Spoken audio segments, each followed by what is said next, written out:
Play it on your radio. Let the vibes flow through. This is The Lounge. The after-class spot to chill with cool music, good conversation, and stuff like that.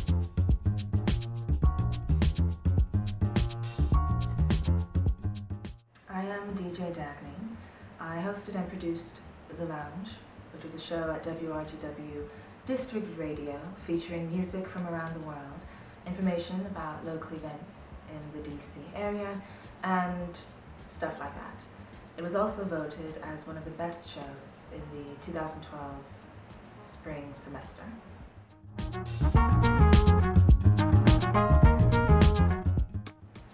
The theme or main concept of each episode was something I like to call the global fusion experience.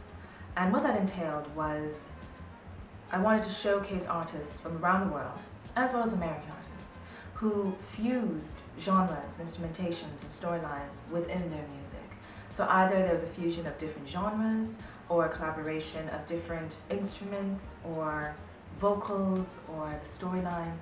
And that is what I was primarily trying to showcase. So that is what each playlist, unless there was a different theme to that episode, that was what each playlist entailed.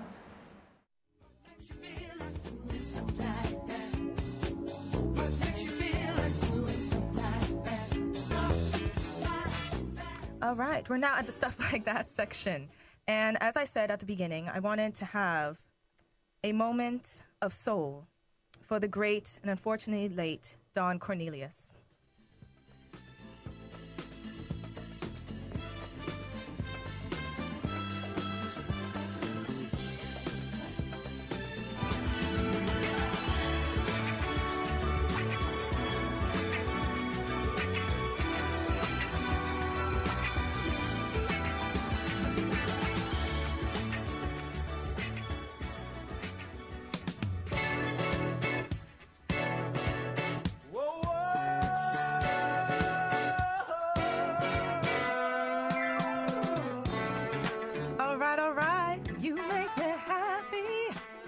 Welcome back. You're listening to WRGW District Radio at the Lounge with your host Dagny, the Soul Train Tribute. So this I'm playing right now is Maze featuring Frankie Beverly, Before I Let Go. And if any of you have been to any sort of gathering where you have some soulful people, whenever this song comes on, everyone jumps up and does the electric slide. Okay, well, switching back to your music, is there like a certain image you think your music conveys? Ooh. Or an image like you want it to convey to your listeners or fans? Yeah, Drew, you got that one. It's really hard to say because... it's your band. It's very hard to say. I really only think it out as far as expressing myself to my own edification. And then whatever people throw at it in terms of their perceptions is sort of, it's on them. Mm-hmm. That's really what it's about. I mean, if we look at it like it was like a painting, our music was like, on some canvas or something somewhere. Really, we've got 4 artists here, and we're doing a combination piece on this canvas, and like whoever looks to appreciate, this piece of art is looking at, the individual efforts of like all of us who, the collective of the band. So whatever we feel is beautiful, we gonna put that out there. Right. Mm-hmm. And people can appreciate it for, what it is or how they perceive it to be. Yeah, as long as they're talking about it. Yeah. Yeah. Now we're gonna head back to the music, and I would like to start off with my full reggae tribute. All right.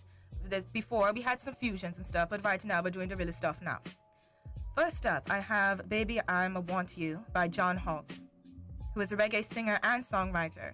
He was one of the biggest stars of reggae in the early 1970s, and his style is considered slightly slower and more romantic than other reggae artists, but he heavily influenced a subgenre called lovers rock.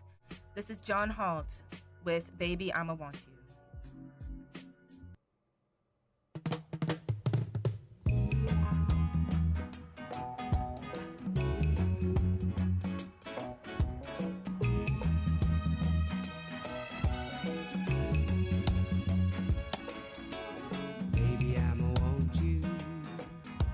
baby, I'ma need you.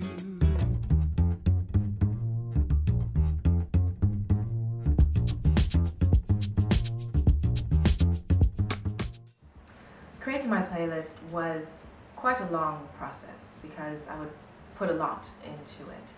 What usually would happen was Thursday was when my show broadcast live. That night I would upload the recording onto mixcloud.com, post any supplementary material on the Facebook fan page, and if I wasn't too tired, I would start looking for new music. And I would utilize a lot of different virtual or internet resources. I was looking at world music charts, blogs that focused on music, and any other websites that was showcasing or promoting different artists or music. And what I was primarily looking for was, one, of course, the difference in genres and fusion of different things within the music, but two, the artist, if they had a story. You know, I was always looking for a compelling story in terms of either where they were from, which of course all of them I would say, but what they were doing with their music. Was there a certain message they were conveying? Was there a certain charity or humanitarian, or if they were really trying to just make an impact with the audience that they had access to? That is also a plus that I would try to look for within my playlists.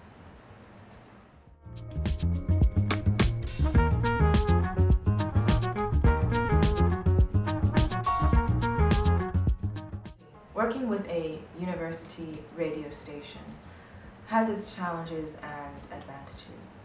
In terms of challenges, there's a bit of a limitation in terms of what you can do, all right?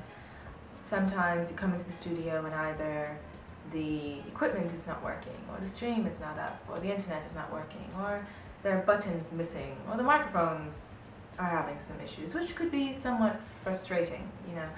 But as a student, you end up just going with the flow and working with what you have, all right? So an advantage to that was that I ended up learning a lot about the studio, which I might not have come across if everything was working. All I had to do was come in, plug in my computer, boom, go.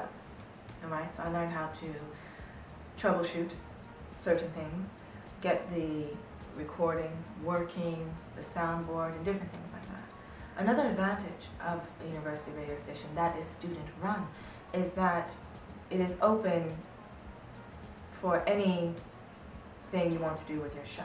All right, so you can do one extreme of just plugging in your iPod and saying whatever song is playing, or to the other extreme of really expanding and experimenting with segments and different information and what you want to showcase and how you want to form it and really create an atmosphere for your show, which is primarily what I did with the lounge, you know. And for anyone who is looking to start their own radio show or is on a university-based radio show, definitely take advantage of that. You know, don't just do whatever because, oh, we don't really know who's listening or whatever. Really take advantage of being able to do whatever you want, all right? Because just because you're not getting paid doesn't mean that you should not put the effort in it. So that's definitely was the foundation of my shows, that I wanted to create this atmosphere where you are exposed to this global fusion, you know, so it really takes you outside of where you're sitting at the computer listening to a different arena or environment. And that's definitely what my show was trying to showcase.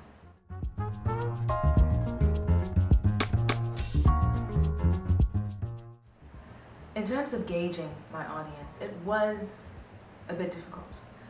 One thing that would have been helpful would be to the access, I guess, to see how many people are listening to the show. And if one can do that, access to who is listening in terms of demographics. Is it all community campus based, or is it internationally, and that sort of thing?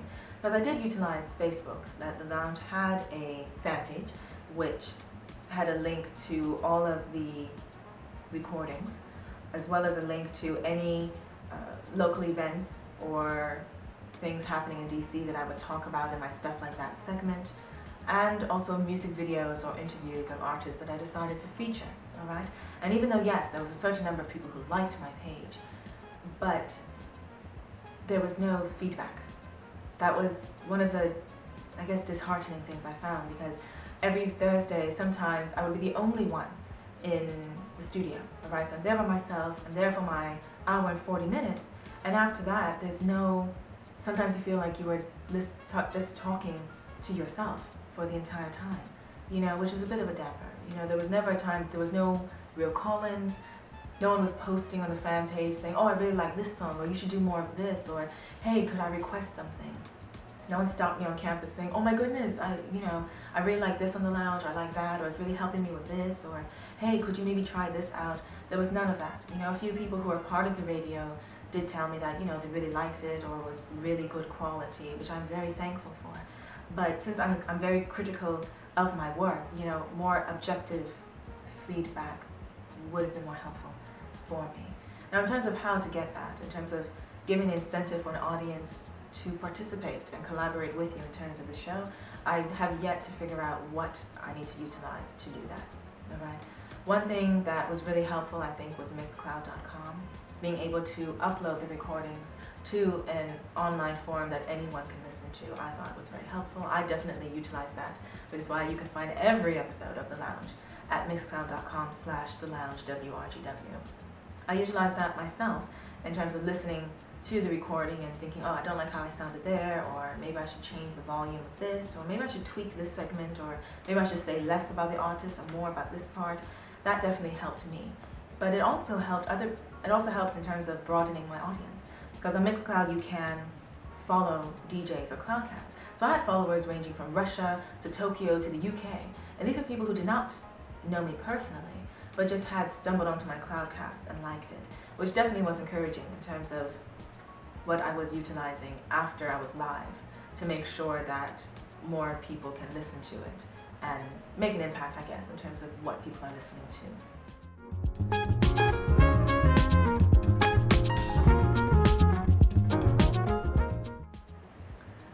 I first started at WRGW in the news department, actually. It was the second semester of my junior year, and I happened to be in a class with the up-and-coming news director at that time. And during one of our class sessions, we had to read out loud one of our scripts in the studio of the media building, and the professor would critique our voices. And since I naturally enunciate all the letters in words, people tend to think I have an accent, whatever. But the professor said I have a natural broadcasting voice, and it was good. After that class, Joey came up to me and was like, oh, have you ever done radio before? And I was like, no, why are you talking to me? Okay. But he explained that he was part of WRGW and they're recruiting and they need more girls for the news department, and it would be really great if I should come down and check it out. So we ended up actually being members of the same group for the final group project. So of course we ended up talking a little bit more. And I went out to the station, checked it out, read a little bit, sat in for the broadcast, and I liked it. I thought it was cool, he was cool, and that's pretty much how I started at WRGW. Today is Monday, March 5th, and this is the WRGW News at 6. Here's what we've been working on in the District Radio Newsroom. And that's it for the WRGW News at 6. We invite you to listen again tomorrow night and every weeknight at this time. Have a great night and stay tuned for more programming from WRGW District Radio. I'd say that was a pretty successful broadcast. The following semester is when I did the official DJ training that everyone is supposed to go through. And that is how I was introduced to the music department. And when I had to choose a show to intern, I ended up being involved with a show called Ghana Radio, Africa's premiere at WRGW with Ralph and Albert. And throughout, as the semester evolved, I turned into an intern to a co-host, because not only was I logging the show, where you had to log in the songs that the website shows what is playing, but they allowed me to actually produce and work the soundboard and the microphones, as well as learning how to find obscure music and downloading it in various forms. And then I brought in what I learned from the news department by creating a script and formalizing segments within the show. So not only were we playing music, but we had a news segment, which was positive news in Africa. We had a country segment where we spotlight one particular country and talked about their culture and their particular type of music. And I really loved it because it was really a learning experience. Because not only, of course, part of my heritage is from the continent of Africa, but it was really, really intriguing in how diverse the music of different regions of Africa is. And that definitely is what Ghana Radio was representing and showcasing. And collaborating with Ralph and Albert was really great because their enthusiasm and encouragement to push the show, to reach its full potential, worked really great with the creativity and ideas I was bringing to the show as well.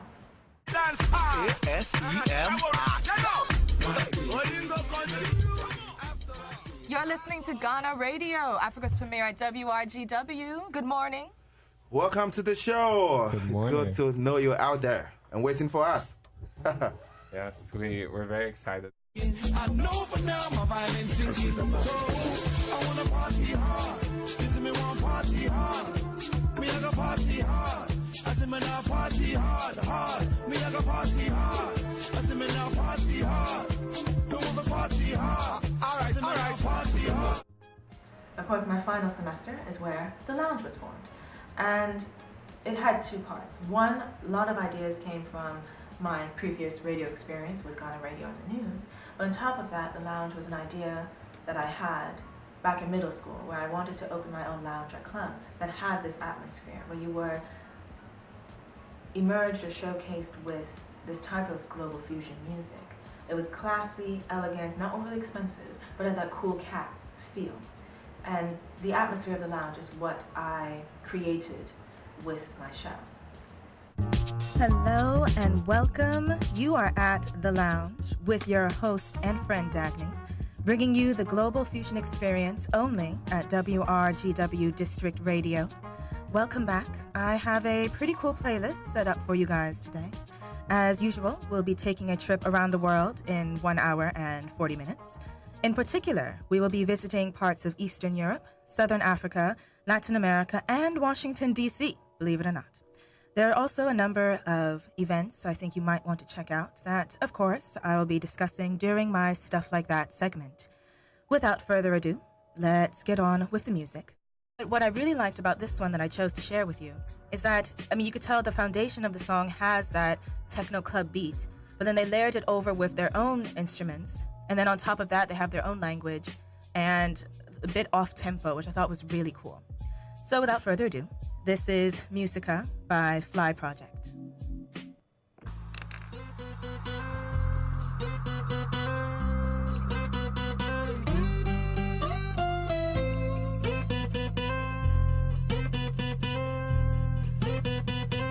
El amor me quema, la música suena, la noche de cristales, belleza el cela. El amor me quema, la música suena, la noche de cristales, belleza el cela. Uma lê assim pra lá, uma telano de samba.